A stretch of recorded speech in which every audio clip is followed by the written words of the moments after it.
이 밤에 우리가 함께 읽을 말씀은 베드로전서 5장 11절부터 14절까지 말씀입니다. 신약 성경 베드로전서 5장 11절부터 14절까지 말씀 우리 한 절씩 함께 교독하겠습니다. 11절 말씀부터 제가 먼저 읽도록 하겠습니다. 권능이 세세무궁하도록 그에게 있을지어다. 아멘. 내가 신실한 형제로 아는 실로안으로 말미암아 너에게 간단히 써서 권하고 이것이 하나님의 참된 은혜임을 증언하노니 너희는 이 은혜에 굳게 서라. 택하심을 함께 받은 바벨론에 있는 교회가 너희에게 문안하고 내 아들 마가도 그리하느니라. 사절 같이 읽습니다. 너희는 사랑의 입맞춤으로 서로 문안하라. 그리스도 안에 있는 너희 모든 이에게 평강이 있을지어다. 아멘. 오늘은 진정한 위로와 참된 은혜라는 제목으로 같이 우리가 말씀 나눴으면 합니다. 여러분, 누군가를 우리가 위로한다는 게 굉장히 값진 일이죠. 근데 값진 일인 것만큼 또 쉽지 않은 어려운 일이에요. 슬픈 일을 당한 분들, 또 어려움에 처한 분들을 우리가 위로한다는 게 결코 쉬운 일이 아니잖아요. 우리가 이미 그 슬픈 일 혹은 어려운 일을 비슷하게 혹은 똑같이 경험했다고 해서 누군가를 위로하는 게 쉬운 건 아니에요. 그냥 우리가 경험한 게 이러니까 당신도 그럴 거야 라고 어림짐작으로 얘기한다고 되는 게 아니라는 거죠. 왜냐하면 상대방이 나하고 똑같은 사람이 아니잖아요. 우리가 서로 다른 모습으로 빚어졌고 다른 경험을 하고 살아왔다는 것이 동일한 경험 혹은 비슷한 경험을 우리가 똑같은 방식으로 받아들이지 않을 수 있다라는 것을 생각하게 만들어요. 우리가 일방적으로 위로의 말을 전할 수는 있겠죠. 그런데 그 우리가 경험을 근거로 해서 전한 위로의 말이 상대방한테는 위로가 전혀 되지 않을 수도 있어요. 어떤 경우는 오히려 그것이 상대방한테 뭔가 압박을 주는 것처럼 느껴지기도 한다라는 거예요. 오히려 말보다는 아무 말 없이 옆에 있어주는 게 더 위로가 될 때도 있다라는 거예요. 소통 전문가로 활동하는 김창옥이란 분이 코로나 팬데믹 기간 중에 아버님이 돌아가셔서 장례를 치러야 됐어요. 근데 그때는 코로나가 한창일 때라서 장례식장에 뭐 지인들 중에 누구를 오라고 하기가 어려웠다라는 거죠. 그런데 오랫동안 같이 강연 방송을 했던 분이었는데 서로 어떤 일이 계기가 돼가지고 관계가 좀 멀어지고 불편한 사이가 돼서 이 오랫동안 연락 안 하고 있던 분이 어찌어찌 않았는지 이 장례식장을 찾아왔더라는 거예요. 보통 이제 장례식장 가게 되면 정말 친한 지인들 같은 경우 화환을 들고 오거나 보내는 경우가 있잖아요. 근데 이분도 화환을 갖고 왔는데요. 보통 사람들이 한 10만 원 정도 한다면 이분은 한 네다섯 배 정도 되는 비용을 들여가지고 정성스럽게 마련된 화환을 들고 왔더라는 거예요. 근데 뭐 화환을 들고 왔지만 뭐 서로가 아직은 어색한 사이니까 뭐 말 나누면서 대화는 하지 않았고요. 그냥 조문하는 한 사람으로서 말없이 인사를 나누고 그렇게 장례식장을 지키더래요. 처음에는 이제 인사했으니까 가지 않을까 생각을 했는데 3일장을 치르는 내내 저녁마다 장례식장에 와서 한 자리에 앉아가지고는 그 자리를 지키고 있더래요. 근데 그러다 보니까 이 김창옥 씨의 말에 의하면 다른 사람들이 건네주는 위로의 말소리는 어느 것 하나 귀에 잘 들어오지도 않고 마음에 와닿지 않더래요. 그런데 말없이 그냥 그 장례식장을 저녁마다 지켜주고 있는 이 오랫동안 방송 활동을 같이 했던 그분, 사이가 안 좋아서 멀어졌던 그분이 앉아있는 모습은 자꾸 눈에 들어오더래요. 마지막 3일장 다 보내고 화장터까지 가는데 이분이 화장터도 와서 묵묵히 자리를 지켜주고 있는데 그 모습이 계속 눈에 들어오고 결국에는 뭐 서로가 뭘 잘못했다, 잘했다 뭐 이런 얘기를 하지 않았는데도 결국에는 마음을 열고 화해가 되더라는 거예요. 그렇게 되기까지는 그분의 그 말 없는 위로 함께 해주는 것 그것이 고스란히 마음에 전해졌기 때문에 그렇게 될 수 있었다라고 얘기하더라고요. 근데 그 이야기를 하는 장소가 바로 그 불편했던 관계로 인해서 같이 방송 활동했던 것을 중단했던 그 당사자하고 같이 앉아서 강연 방송을 하는 그런 자리에서 이런 얘기를 꺼내놓더라고요. 여러분, 위로가 어려운 일인 때가 많죠. 그런데 진심을 담아서 우리가 말을 한다거나 행동을 했을 때 우리가 위로가 전해질까라고 생각할 수도 있지만 위로의 그 메시지가 전달이 된다라는 거예요. 우리가 살면서 어려운 일이긴 한데 서로가 서로를 위로하는 일이 아예 없다고 하면 여러분 이 험한 세상 우리가 살아갈 힘을 얻지 못하죠. 혼자 힘으로 살아갈 수 있다고 자신하는 사람도 그 모든 생각들이 와르르 무너지는 때가 있잖아요. 그럴 때 누군가 옆에 있어주고 함께 힘을 보태주는 일이 없으면 우리가 살아갈 수 없다라는 거예요. 오늘 베드로가 소아시아에 있는 교회 성도들 향해서 편지를 쓰는 목적 중에 하나가 뭐냐 하면 성도들의 어려움을 헤아려주고 그들의 마음을 위로해 주는 것. 여러분 베드로가 베드로전서를 쓰는 목적 중에 가장 중요한 목적 중에 하나가 뭐냐 하면 성도들을 위로하는 거였어요. 12절 상반절입니다. 우리 함께 같이 읽을게요. 내가 너희에게 단단히 써서 권하고 그럼 여기 권한다는 말에는 세 가지 뜻이 있어요. 훈계한다는 뜻이 있고 가르친다는 뜻이 있고 위로한다는 뜻이 있어요. 베드로가 베드로전서라는 편지를 쓰면서 이 세 가지 의미를 다 담은 내용들이 곳곳에 있어요. 어떤 때는 훈계하고 어떤 때는 성도들한테 뭔가를 가르치고 또 어떤 때는 위로하기 위해서 말을 전하기도 하고요. 근데 오늘 12절 상반절에서 권한다라는 표현은 주로 위로한다는 의미로 베드로는 이 단어를 사용하고 있어요. 소아시아에서 어렵게 신앙생활하고 있는 성도들이 힘을 내서 믿음의 여정을 중간에 포기하거나 일어서지 못하는 일 없이 계속해서 이 신앙의 길을 걸어가길 바라면서 그 마음을 담은 편지를 지금 쓰고 있는 거예요. 베드로는 지금 성도들이 가고 있는 이 믿음의 길, 신앙 여정이 험하다는 거 잘 알고 있어요. 본인도 그 길을 가고 있기 때문에 그 일이 얼마나 어려운 거 알고 있고요. 그래서 다만 얼마라도 힘을 보태주고 싶은 마음으로 이 편지를 쓰고 있다라는 거죠. 그런데 베드로가 어떤 말로 성도들을 위로하고 있을까요? 성도들이 위로를 받도록 하기 위해서 성도들에게 어떤 내용을 근거로 해서 그들이 위로받길 원한다라고 말하고 있을까요?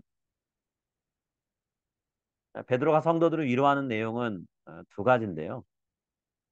첫 번째는 성도들 모두가 하나님이 시작하셨고 앞으로 완성하실 구원이라고 하는 귀한 여정에 참여하고 있다라는 거예요.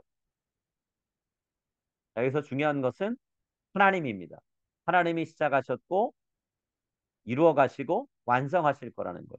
구원은 그런 것이라는 거죠. 그 대열에 성도들이 참여 있다라는 거예요. 지난주에 우리가 한번 읽었지만 오늘 다시 한번 읽었으면 좋겠는데요. 10절 말씀입니다. 그리스도 안에서 너희를 부르사 자기의 영원한 영광에 들어가게 하시니.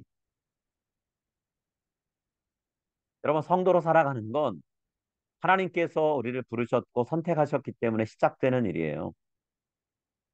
성도인 우리가 하나님을 믿어야 되겠다라고 작정하기 전에 더 먼저 일어난 일이 있는데요. 그게 뭐냐면 하나님께서 성도인 우리를 예수님 안에서 불러주셨다라는 거예요. 그리고 예수님의 자녀로 삼아주셨다라는 거죠. 그렇게 하나님의 주도로 시작된 아, 신앙인의 삶을 우리가 사는 과정에서 우리는 물론이고 베드로의 편지를 받고 있는 성도들한테도 어렵고 힘든 일이 생기죠. 실제로 그렇게 일어났고요. 사회적으로 배척을 당하는 일도 있었고 불이익을 감수하면서 지나가야 되는 때도 많았고요. 또 황제를 비롯해서 다양한 신을 섬기는 종교 문화 속에 있었기 때문에 자신 문화 속에 있었기 때문에 삼일체 되신 하나님 한 분만 모시고 살겠다라고 하는 건 굉장히 많은 어려움을 가져오죠. 특히나 영적으로 외로운 상황이에요. 아무도 이해해 줄 수 없고 받아들일 수 없으니까. 똑같이 너무 황제를 숭배하고 본인들이 섬기던 도시의 신, 지역신을 섬기던 사람들인데 어느 날 갑자기 나 예수님 믿어요. 그러고 나서는 나는 그리스도인입니다.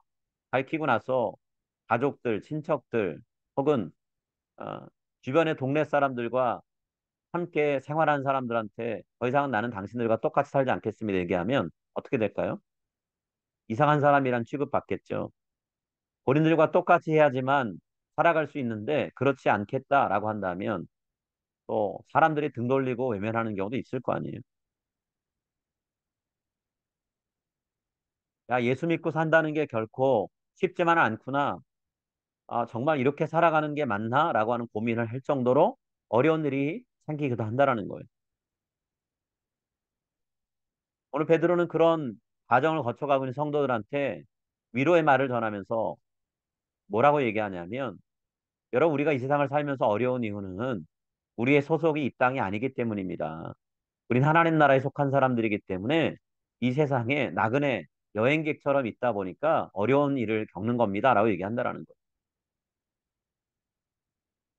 여러분, 체류 신분이 불분명한 상태에서 외국에 사는 사람, 나그네로 사는 삶이 참 외롭죠. 힘들어요. 적응하는 과정이 뼈아플 때도 많아요. 본인이 원래 살던 나라에 돌아가면 그런 어려움은 사라질 수 있는데 굳이 다른 나라에 와서 살고 있다면 어려움이 있어도 감내하면서 가야 되죠. 성도인 우리도 본래 우리가 소속돼야 된 하나님 나라에 들어간다고 하면 지금 이 세상에서 당하는 어려움, 고통 이런 것들 겪지 않아도 된다라는 거예요. 근데 지금은 그 나라에 아직 우리가 들어가 있는 게 아니잖아요. 우리의 구원이 하나님의 손으로 완성되는 그날이 됐을 때 우리가 더 이상은 불편함, 낯선 것 없이 살아갈 수 있다라는 거죠. 그날이 아직은 오지 않았지만 반드시 올 거라는 어떤 기대, 소망을 가지고 우리가 오늘의 어려움을 이겨내야 된다라고 베드로가 성도들에게 말하는 거예요. 여러분, 우리가 지금 여행 중인데 우리 집으로 돌아가면 그때는 마음 편히 우리가 누워서 우리의 휴식을 취할 수 있습니다. 우리의 삶이 더 이상 고되지 않을 겁니다라고 위로하고 있다라는 거예요. 우리가 아직은 원래 있어야 되는 곳에 이르지 못했다라는 것. 그래서 우리가 지금 힘들게 살고 있다.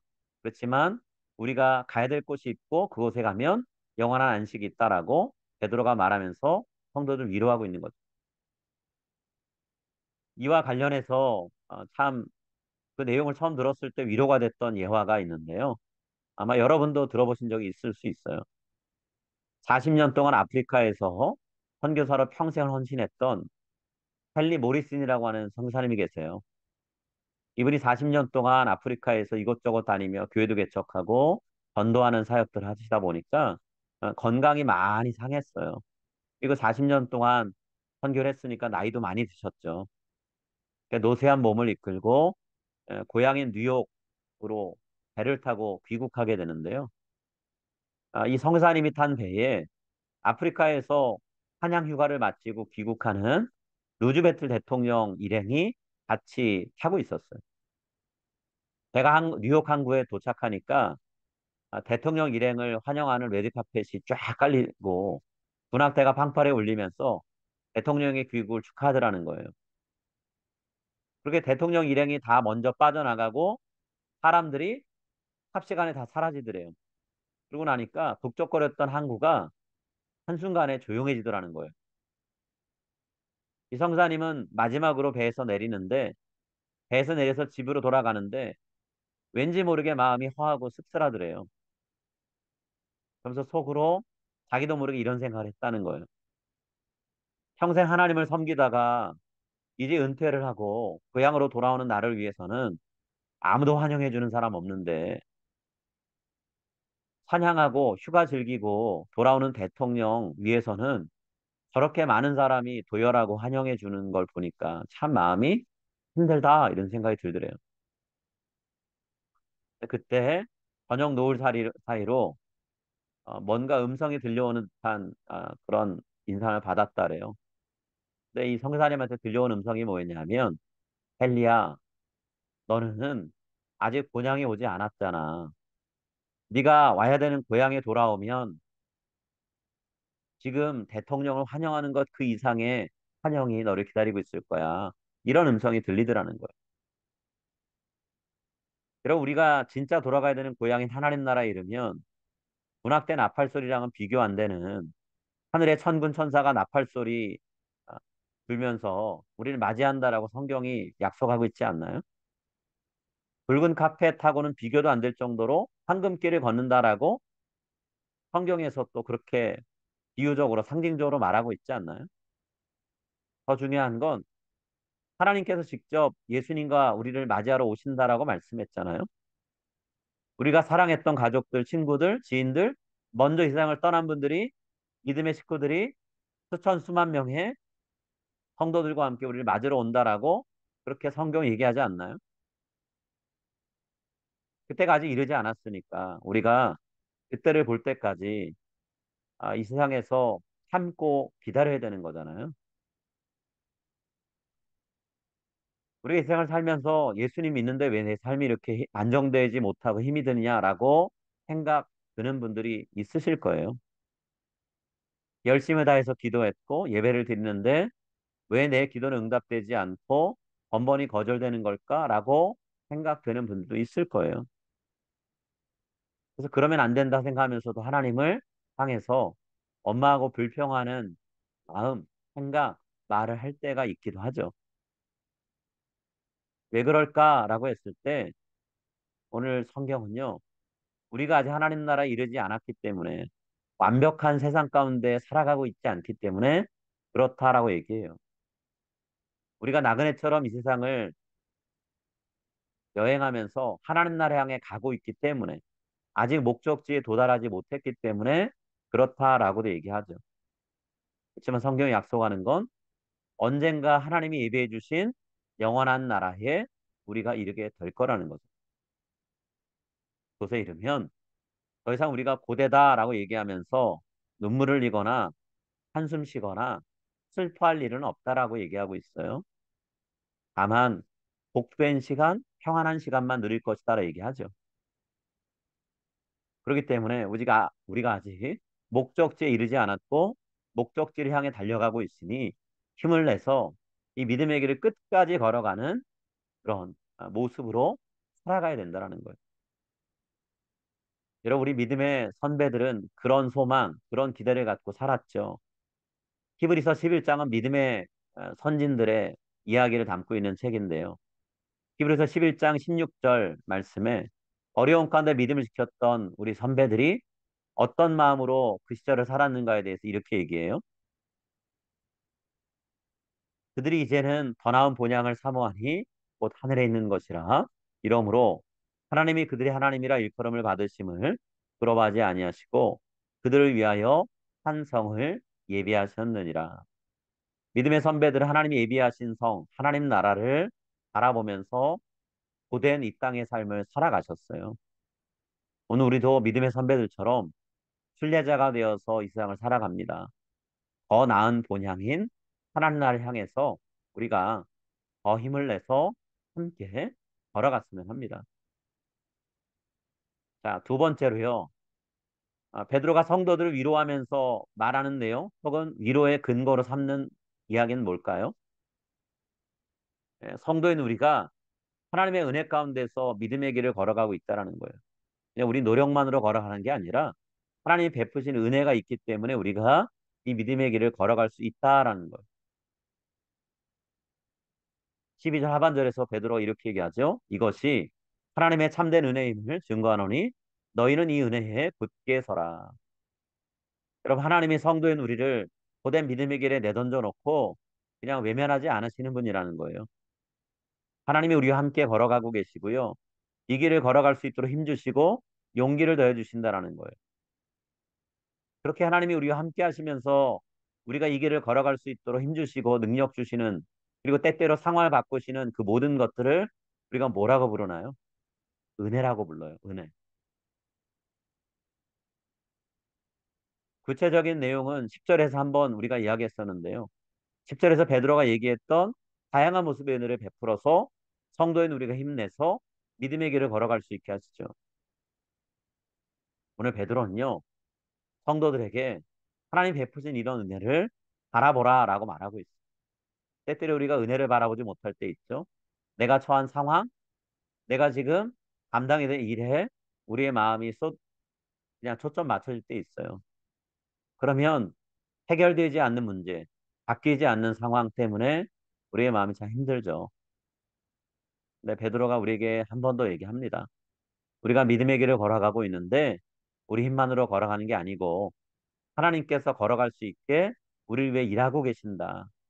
그 일하신 하나님을 바라봐라. 그분이 베푸시는 은혜를 한번 바라보고 어떤 은혜가 내게 임했는가 깨달아라 라고 얘기합니다. 성도인 우리가 이 세상을 지나가면서 고난받을 때 하나님께서 우리를 함께 하시고 위로받고 힘내라고 은혜를 베푸시죠. 우리 예수님 따르겠다고 어려운 길, 고난의 길 걸어갈 때 하나님 우리가 무너지는 마음 갖고 있으면 회복시켜 주시죠. 굳게 해주시고 강하게 해주시고 말씀의 반석에 우리가 서도록 우리에게 말씀을 들려주시고 깨닫게 하시잖아요. 이런 것들이 우리에게 베풀어지는 은혜라는 것. 우리가 뭐 어려운 문제가 지금 당장 해결돼야지만 그게 은혜가 아니라 어려운 순간을 우리가 감당할 수 있도록 힘주시는 것 자체가 그리고 내가 그 가운데를 정말 마음이 무너지지 않고 걸어갈 수 있도록 붙들어 주시는 것. 그게 은혜라는 것을 우리가 깨달아야 된다는 것. 베드로는 성도들에게 베풀어지는 모든 게 은혜라고 하는 걸 알려주기 위해서 이 편지를 쓴다라고 얘기해요. 근데 단순히 알린다라고 말하지 않죠. 증언한다라고 얘기했어요. 증언한다. 베드로한테 이 증언한다라는 건 굉장히 중요한 의미를 갖고 있는데요. 원래 예수님 베드로를 부를 때 베드로를 어떤 사람으로 부르셨나요? 사람을 낚는 어부, 증인 되게 하려고 부르셨잖아요. 부름의 목적은 분명했는데 베드로가 예수님 따르면서도 증인의 역할을 못했죠. 그렇게 살아가지 못한 때가 많았어요. 예수님이 베드로한테 증거라고 하신 메시지가 예수님의 영광스러운 모습이 아니었잖아요. 고난받는 예수님이었죠. 여러분 베드로는요. 십자가에 달려 죽으신 예수님에 대한 이야기를 증거해 댔어요. 근데 베드로는 그런 예수님을 원하지 않았잖아요. 나라를 세우고 권좌에 앉아서 천하를 호령하는 어느 누구도 무시할 수 없고 함부로 대할 수 없는 그런 예수님의 모습을 기대했죠. 그런 예수님 곁에서 본인도 권세를 누리기를 원했잖아요. 온 세상을 구원한다고 하는 메시아가 사람들 손에 죽임당하고 십자가에 매달려 있는 모습 베드로가 받아들일 수 없었다라는 거예요. 그래서 예수님이 이제 곧 내가 십자가에 달려 죽을 것이다라고 얘기하셨을 때 베드로는 그 누구보다 어, 강하게 예수님을 꾸짖었죠. 그렇게 하시면 안 된다라고 얘기했죠. 그런데도 예수님이 십자가의 길을 걸어가려고 겟세마네 동산에서 군인들에게 순순히 잡혀가실 때 여러분 베드로가 그들을 쫓아갔다가 어떻게 했나요? 예수님과의 관계를 묻는 사람들한테 예수님과는 알지도 못하는 사이라면서 관계를 부정해 버렸죠. 증인이 아니라 예수님을 배신하는 그런 사람이었잖아요. 그럼 베드로는 예수님처럼 십자가 들려 죽고 싶지 않았어요.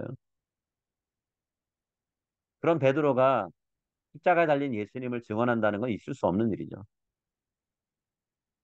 근데 지금 이 편지를 쓸 때는 베드로는 증언하기 위해서, 증인의 역할을 하기 위해서 이 편지를 쓴다라고 얘기하고 있어요. 예수님이 왜 십자가에 달려 돌아가셨는가? 베드로가 깨달았죠. 베드로 자신은 물론이고 온 인류를 위해서, 온 세상을 구원하기 위해서 자신을 희생하셨다는 걸 베드로가 분명하게 이해하고 받아들이게 됐어요. 예수님이 십자가의 길을 가로막았고 예수님을 모른다라고 부인했던 사람인데도 그런 자신을 예수님이 여전히 사랑해 주시고 일꾼으로 불러주시는 걸 베드로가 바라보면서 내가 그동안 은혜로 살아왔구나라는 것을 비로소 그때 깨닫는 거죠. 예수님과 함께 했던 시간도 은혜였고 예수님이 떠나시고 난 다음에 자신이 예수님 위해서 살아갈 수 있는 것도 은혜고 예수님 위해서 살다가 고난받는 것도 은혜라는 것을 베드로는 점점 더 깨닫기 시작한 거예요. 어느 것 하나 은혜가 아니라고 말할 수 있는 게 없다라는 걸 베드로가 비로소 깨달은 거죠. 베드로는 세상을 바라보는 눈이 바뀌었고요. 자기 인생을 바라보는 눈이 바뀌었어요. 은혜라는 단어로 바라봐야만 한다라는 걸 베드로가 깨달았다라는 거예요. 지금 이 세상에서 예수님 믿느라고 또 예수님을 따르느라고 고난받는 성도들도 결국엔 하나님의 은혜로 그 길을 다 걸어가게 될 것이고 그 길을 다 걸어가면 예수님이 부활하시기 위해서 새로운 생명 얻으신 것처럼 성도들도 새로운 생명을 얻게 될 거라는 소망을 품고 지금 이 편지를 받는 성도들한테 위로하는 거예요. 여러분, 우리가 당하는 고난이 결국에는 하나님 나라에서 영원히 살게 되는 새 생명 누리는 그런 귀한 자리로 나아가는 길입니다라고 얘기하고 있는 거죠. 예수님 따르면서 고난당한다는 것이 하나님이 베푸신 은혜를 누리는 통로가 된다라고 베드로는 얘기하고 있어요. 고난이 아프고 힘들지만 하나님의 은혜의 문을 여는 열쇠가 될 수 있다라고 얘기하는 거죠. 그럼 베드로가 만난 부활의 예수님은요. 십자가의 고통을 다 견디시고 죽음에 이르셨던 분이잖아요. 그런 예수님을 하나님이 다시 살리시고 온 세상을 다스리는 주가 되게 하셨죠. 베드로가 그토록 원했던 영광스러운 보좌 위에 앉으신 예수님을 베드로는 십자가를 통해 바라보게 됐어요. 십자가의 고난이 영광의 주가 되는 길이었구나라는 것을 베드로가 볼 수 있는 눈이 생겼던 거죠.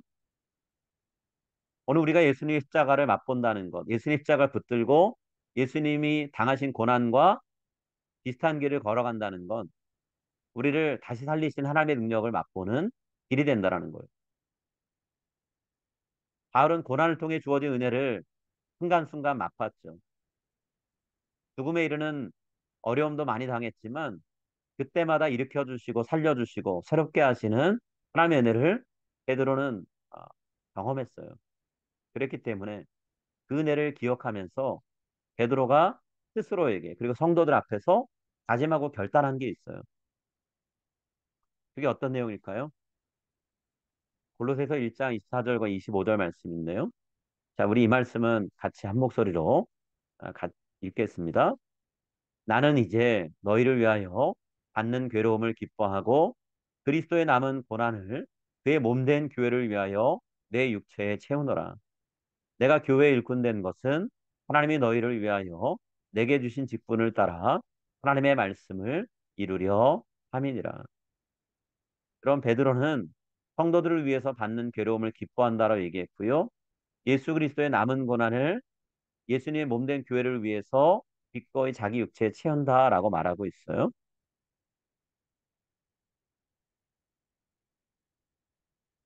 괴로움, 고난, 우리가 되도록이면 피하고 싶은 인생의 모습들이죠. 그런데 바울은 그 모든 것들을 기꺼이 감당하겠다라고 얘기하고 있어요. 왜냐하면 그 모든 것들을 감당하는 가운데서 하나님께서 바울에게 부어주신 은혜가 큰 것을 알기 때문에 바울처럼 고난을 당하면서 예수님의 길을 따랐던 성도들이 베드로 곁에도 참 많았어요. 여기저기 곳곳에 있었죠. 베드로와 함께했던 성도들, 그들이 그러했고요. 베드로가 소아시아의 성도들에게 인사말을 건넨다고 하는 바벨론, 로마를 상징하는 표현인데요. 로마에 있는 교회 성도들도 어려운 가운데 신앙 지키며 살았고, 마가도 그랬고요. 특히나 마가 같은 경우는 바울과 함께 선교를 감당했고요. 바울이 죽은 다음엔 베드로와 손을 잡고 또 선교 사역을 이어갔죠. 평생을 선교하는데 헌신했던 사람이에요. 그렇게 선교 헌신하고 어렵게 살아가는 가운데 고난당할 때 하나님이 평강을 주시는 것을 경험했고요. 그 평강을 근거로 해서 성도들에게 베드로가 격려하죠. 안부를 묻는 인사를 하고 있어요. 13절, 14절입니다. 택하심을 함께 받은 바벨론에 있는 교회가 너에게 문안하고 내 아들 마가도 그리하느니라. 너희는 사랑의 입맞춤으로 서로 문안하라. 그리스도 안에 있는 너희 모든 이에게 평강이 있을지어다. 그럼 로마에 있는 교회 성도들도 마가도 그리고 다른 모든 성도들도 결국 편안한 가운데 신앙생활하고 있지 않아요. 소아시아에 있는 성도들처럼 어려운 가운데서 믿음 지키고 있습니다. 그런데 은혜로 함께 하신 하나님 때문에 그들 안에 평강이 있어요. 그래서 그 평강을 이 편지를 받는 성도들도 모두 다 누리길 원한다라고 얘기합니다. 오늘 지금 이 순간을 살아가는 우리 교회 성도님들 가운데도 하나님의 위로가 필요한 분들이 있고 또 때를 따라 돕는 은혜가 필요한 지체들이 곳곳에 계시죠. 또 어떤 분들은 지금 당장은 길이 보이지 않아 답답한 상황에 처해 있는 그런 지체들도 있습니다.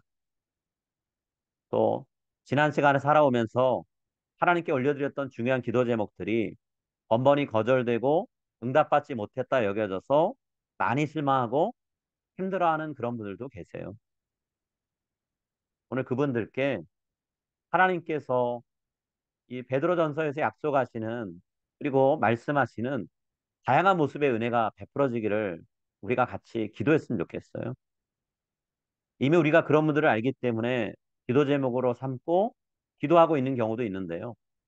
하나님께서 우리가 함께 중보하며 드리는 기도에 응답해 주셔서 우리 기도 제목 가운데 있는 한 분 한 분이 그리고 우리가 하나님 앞에서 하나님 결국에 은혜로 모든 것이 다 이루어졌습니다. 기도할 수 있는 것도 은혜였고 기도하는 가운데 하나님이 일하시는 걸 보는 것도 은혜였고 기도를 우리가 하나님께 올려드렸던 것들이 해결된 것도 은혜입니다. 은혜로 우리는 오늘도 살아갑니다라고 서로에게 고백할 수 있는 그런 시간이 오기를 간절히 소망합니다. 그래서 우리가 은혜 안에 살고 있고 은혜 위에 굳게 서는 신앙인의 삶을 계속해서 살 수 있기를 간절히 바라고 소망합니다. 우리 같이 함께 기도하겠습니다.